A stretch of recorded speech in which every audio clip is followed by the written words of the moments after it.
So, for those of you who have your cell phones, and if you want to ask a question, you can go to menti.com. At the top is MENTI. So, MENTI.com. And if you're out there in live stream land, you can also participate. So, MENTI, menti.com, and you're going to type in this code 6330 2417, which is at the top. So again, 6330 2417. And if you don't mind putting the person you want to answer that question, so if you want Robin, Aisha, Zach, or Elliott to answer that question, Miss TLC will not be able to answer all of your questions because I'm sure there will be many. She will select the ones she will like to ask.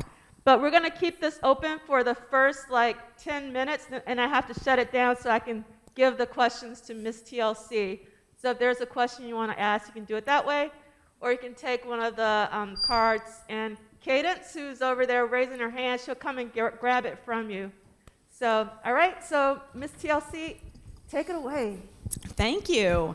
And I just want to ask everyone to give one more round of applause to these amazing presenters. I thoroughly enjoyed everybody's presentation today. Thank you all for your research. Thank you all for participating. Of course, as always, thank you to D'Angela for gathering us here for such important topics that don't necessarily get the attention that they deserve. Specifically, Vanity 6, as part of this entire Triple Threat Symposium, I think is such an important and rich topic that you can dive into in so many different ways. I'll just bring up a couple points that I wanted to highlight and kind of group in with your presentations and your research, and then, as D'Angela said, hopefully we'll have some great questions to get to from the audience. One of the things that always pops up to me with Vanity 6 specifically is how there are people with that aesthetic and that provocative content before and after them, as you've all brought up in your presentations. There are elements of obviously wearing lingerie as clothing back in the 17th and 18th century. I mean, corsetry and very, involved French lace and all of that was displayed in a lot of fashion moments. But specifically because the 80s was such a conservative time and there was such a pushback that obviously led to the parental advisory stickers and a lot of congressional, talks about the explicit material that was being promoted in the mainstream. There seems to be much more of a focus on it being bad at that time. Whereas once the 90s hit, of course, especially if you go into the male side, which wasn't even really addressed, but if you look at Jodeci and Silk and Aaron Hall and how people were performing on stage, there was kinds of a Pandora's box that opens at that point that then it was accepted.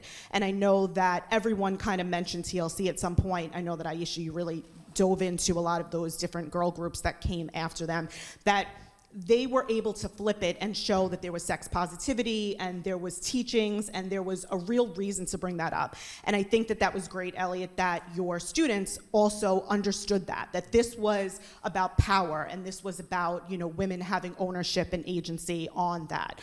But now, what always interests me is that in the 2020s, probably starting about 10 years ago, most female performers at least only wear bodysuits. Like everyone just wears something that looks like lingerie. That's kind of the given. Most of the designers, most of the costumes for, award shows and tours and everything are really based around that kind of aesthetic, which was so controversial at that time. Do you feel that Vanity 6 would have been a much larger deal and would have been able to last 2-3 albums down the line and gotten a lot more praise had they come out maybe a little later, had they come out in the 90s, or do you, Aisha? No, I really don't, and the reason is because think about in the 90s, especially if you were in your teens and your early 20s in the 90s, we used to deal with the AIDS scare. Magic Johnson saying that he had HIV, so then TLC, of course, that's where the condoms came from, but you also had Salt and Pepper go to Let's Talk About Sex, and so everything was about being careful. So even if they came in the 90s, they just caught that tail end of the sexual revolution. But even if they came in the 90s, it would have been rejected because of the AIDS, HIV scare. Does anybody else want to add? Robin?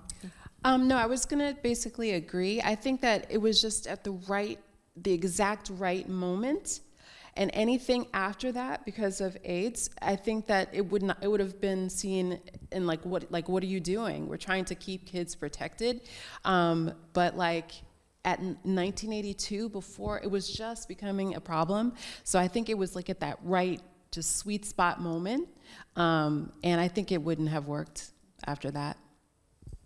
Yeah, I'll add to that. I mean, some of the things that we've talked about already, right? That there's kind of an archetype, right, to sort of every person in Vanity 6. And one of the things that students also recognize in Vanity 6 as a precursor, they think about the Spice Girls, right? And that's like if they were to be in the 90s, they couldn't be as sexual, right?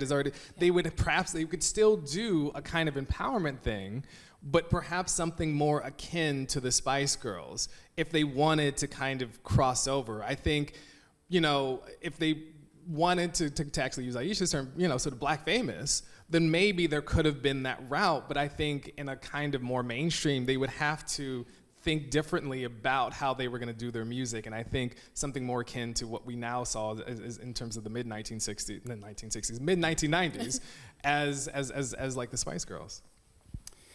Yeah, I don't know if I have thoughts on the 90s specifically, but one thing that just popped into my head was a very I honestly think their next best shot, maybe not Vanity 6 specifically, but the next best shot for a Vanity 6 light group would have been mid-2000s. Because I think about the Pussycat Dolls as being Vanity 6 0 calories, basically. The material's not there. They don't have a Prince writing and producing them, but it's a similar, and that was kind of like there's the opposite of the 80s. There was like raunch culture peak, so they were maybe 20 years too early in my mind.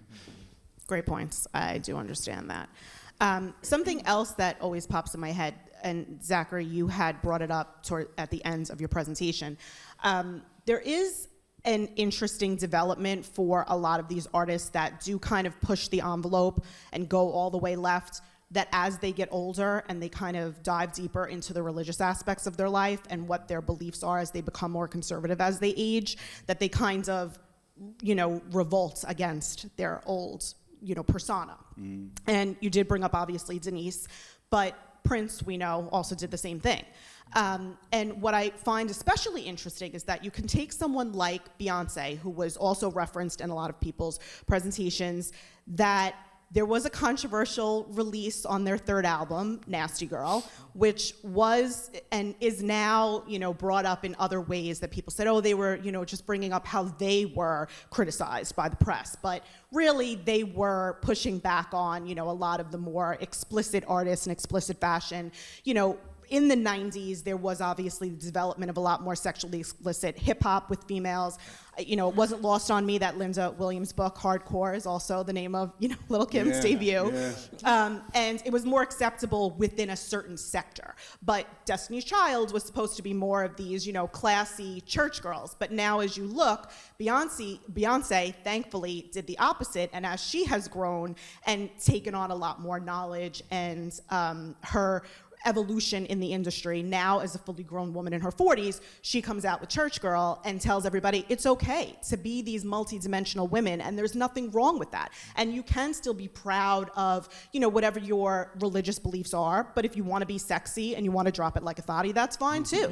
And I really am excited about that, and I commend that type of evolution, because I do feel bad to see people that are looked at, especially like Elliott said, by Gen Z, as these symbols of power, coming through that part of their life, that when your students, I'm sure, find out that Denise kind of pushed back on that imagery later on in her life, it's, just disappointing to me in that way. But I understand that, everybody's religious journey is a personal thing, and if you feel at some point in your life that that doesn't suit you anymore, then I do get that. But do you feel that there is a very specific link that you've realized within the artists that you've studied and within your own life and your own research, that there's a reasoning for that, like at a particular age? Is it regional? Is it just cultural? That why people kind of evolve past that when they are a little bit more free and open and explicit when they're younger in their art? Oh, yeah. I mean, you brought up Little Kim. She's probably the one artist who's been consistent the last 30 years. The image has never changed. But I think about that MTV Video Awards presentation. When Diana Ross, this was Little Kim. And it's kind of like, okay, Diana Ross, you're really showing your age. But 5 years ago, you were out there doing the Running Man and doing New Jack Swing because you were trying to, become younger and appeal to a younger audience when she returned back to Motown. So I think that it's age is fluid. So people go back and forth, and I think that you can, do what Beyonce is doing and become more expressive as you get older. I know I have. I'm not as afraid as I used to be. Can I add to that? Yes. I will say that definitely I grew up going to church, and I was a sweet, innocent little thing. And now that I'm 52, I am proud to say that I am a nasty girl, and I love it. And then I also wanted to add something too. I wanted to add that I believe Prince was starting to go back to his nasty side. Yeah. Because like in This Could Be Us, he starts singing about his psychedelic pimp sack, and I was like, what? So I think like you said, it's fluid. I think that he thought that he needed to go that route, but then he was just like, that's just not me, man. Yeah, and I I want to talk about my appreciated pimp that as sack. well. Do you have anything to add, Elliott? Yeah, I mean, I do. I think, right, you don't have to kind of be more conservative. I think there's a way that's also an expectation, a norm that's placed on women as they get older, right? So like, I also write about the Golden Girls. It's a very random thing. But like one of the kind of fascinating things about the Golden Girls, right? Obviously these women over 50, but they're very sexually active. And that was really important to have in the show because everyone was like, once you hit menopause, there is no more sex. You have no more sex life. And for them, it was really important to kind of have that representation. Like, no, you can still be sexual, right? So that's, for me, the kind of pushback on a TV scale, what's happening on a music scale. I think about Millie Jackson, right? Consistent for decades in her own career in being explicit and nasty. So I think about someone like Millie Jackson as being this really, really important figure. Exactly. Yeah, I'm really glad you brought up this because whenever I write about Vanity, I'm always very conscious of the gap between Vanity and Denise. And it's a gap that makes me sad in a lot of ways. I mean, she had a sad life in general. And I think one of the reasons why the like flippant answer is that there's a lot of Prince associates that went running to Jesus after they left Prince. You got Des Dickerson, you got Gail Chapman, and of course Vanity. But I mean, in Vanity's case, she really hit rock bottom in the 80s and 90s, and so I understand why she felt the need to leave Vanity behind. But when I think about how much joy Vanity has given me, and how much joy it's given all of the women here, like I was so struck by how every woman was like, I wanted to be her. And I just, there's one of the saddest things for me about, honestly, both Vanity and Prince, is that they both passed away before I think they could fully reconcile those parts of themselves. Because I agree with you, Robin. I see that. Prince moving, he was very suited up and respectable in the 2000s, and I say, and that's great for him. But I was very happy to see him finding a new way to be sexual and an elder statesman at the same time. And unfortunately, I think both of them passed away right at a time when culturally these kinds of options were more available to them. They didn't have to be either X or Y. Yeah, I think he would have loved Church Girl. I think he would have definitely reached out to Beyonce about that and said, I totally get where you're coming from, and you can be on both sides of that. So I want to try to get through as many of these questions as we can. A lot of these are directed specifically to one person with a question about your presentation, so we can do those first. For Zachary, Can you see Linda Lovelace's and Denise Matthews embracing the conservative Christianity in the historical line of St. Augustine, setting the precedent to be followed by Little Richard and Al Green, and this is what we just spoke about, but that specific line with St. Augustine? Yeah, I mean, I think I do, and one of the reasons why I wanted to talk about the parallels is that, you know, again, both of them really kind of, for different reasons. I mean, I think a lot of Denise's trauma was pre-Prince, you know, pre-fame, and you know, Linda Lovelace's trauma was very much during the peak of her fame. So, you know, again, it's not a clean, perfect analysis, but you know, I think to some extent it's like when you go through that extreme trauma, you know, that there's only so many ways you can go, you know, and so I think that you can't separate it from the biography, really. Yeah. Yeah, I would throw, if anybody else has anything to add, I'd love somebody else to. Elliott, this one is a thank you for bringing Prince into the academic world. It's crucial to assuring that future generations know of Prince's legacy. Someone's just interested in knowing what's the typical amount of students that attend your course each semester. Oh, that's a great question.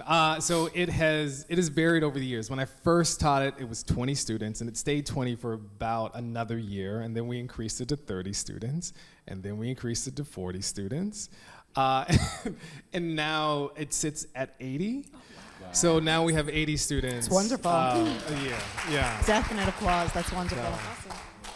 Can we audit your class, Elliott? Yes. Do we all yes, get free passes? You can definitely audit. I mean, you know, sadly we're not in the Zoom age, but that was, you know, people were on Zoom, and it was just the easy kind of thing. But yeah, if you want to, feel free to come by and do these kinds of things. Love that. Yeah. When you're in Minneapolis. Yeah. Robin, can we get a caption or explanation of the last slide in your presentation? It was very eye-catching. The very last slide, I don't remember. That's all they I said. believe the last slide had a photo of TLC and a photo of Beyonce. Was that? Is that what? Okay. So this one for Aisha. How do we unpack that projects like Vanity 6 and the Mary Jane Girls were concepts of female sexual liberation, but through the lens of a singular male Svengali? I don't think we can, because again, Mary Jane Girls were a Motown act. Diana Ross and the Supremes, the image that we now know is them as seen through the eyes of Berry Gordy, who just adored Diana Ross so much. A lot of who does the promotion and packaging and A&R and all of that in music business, and you know this, very male dominated. So men have such a, you know, voice there in terms of directing all of these things. I think when you have a record label that is run by women, for women, by women, like FUBU, that you will get probably that image as seen through the eyes of women. I think you get that to a degree with Beyonce and Rihanna, because they have, now that they have this kind of control over their images, they've taken it and they've kind of repackaged it and reworked it, and you see what they see, how they want you to see it from their eyes. But I think, again, it's going to take for more women to have that level of control, and people who are Black famous just don't. Mm-hmm. Yeah, I agree. There's the final slide, Robin. I don't know who asked that question. Is that the right slide? They might be online. Oh, okay. So this, yes, Well, TLC I mean, and Beyonce, you brought them up as symbols of Yeah, influence. I mean, I definitely feel like, especially with TLC, they're about my age, and I love them, but I definitely felt like they felt about Vanity 6 as I did, and they tried to sort of also create their own characters within the group. I mean, I feel like they're more similar to each other than, like, I think what Prince was trying to project with Vanity 6, but they also were trying to show their individuality. That still of Beyonce is from her video Naughty Girl, and when I watched it again, I was like, oh my gosh, she's got on a garter. Okay, totally. And I know that. I mean, she's a little bit younger than me, but I'm completely convinced that she was also influenced by them. So I don't know if that answers the question, but that's basically why I put those ladies in there. Okay. Do you find in Vanity 6's lyrics the idea that fantasy is more satisfying than reality? The dress-up aspect of the image suggests that too, right? It's a point that someone brought up from the audience. I think all little girls go through that. That's the essence of being a little girl, to dress up, the performance of femininity. I don't think we ever kind of grow out of it. We just become big girls doing it in a different way. I mean, in terms of dress up, they were actually my go-to. Like, I remember being 15 and going to some lingerie store and getting a little camisole with a garter belt, and like my mom was at work and I put on Nasty Girl and I danced in front of the mirror. So that was my version of dress up. I'm not exactly sure if that answers the question. But yeah, it was my way of expressing who I was as a young woman, because I gravitated towards them, so that was my way of expressing dress up. Yes. Nothing else? I'm good. I don't have anything. I'm good. I've been wearing this red lipstick since I was 12. I don't have any firsthand, but I do. Right. I think it applies also to Prince even. That these songs and imagery are kind of a safe space to explore these ideas that might not be safe, especially for women in real life. And one thing that I kind of glossed over, I was going to say in my presentation, but I was desperate for time. Thinking about porn and Prince, I think if you use pornography as a lens, a lot of the most shocking things about Prince make more sense. I think thinking about Dirty Mind, Sister and Head, if you look at those through a lens of porn, it's like, oh, I get it now. It's a fantasy. It's like how you can. Yeah, I mean, if you are a consumer of porn, let's say, and you load up a certain website, what percentage are step siblings? Like it's Sister makes a lot more sense, is what I'm saying. If you visit, right. If you take an academic research visit to Pornhub, you'll get Sister. All right, so we want to, I think that's a great way to end. I think that is a wonderful closing It's statement. going to be about Jesus, I promise. It's not, I'm done with this. All right, so let's give them a hand. Yes. Lots of applause for this wonderful panel.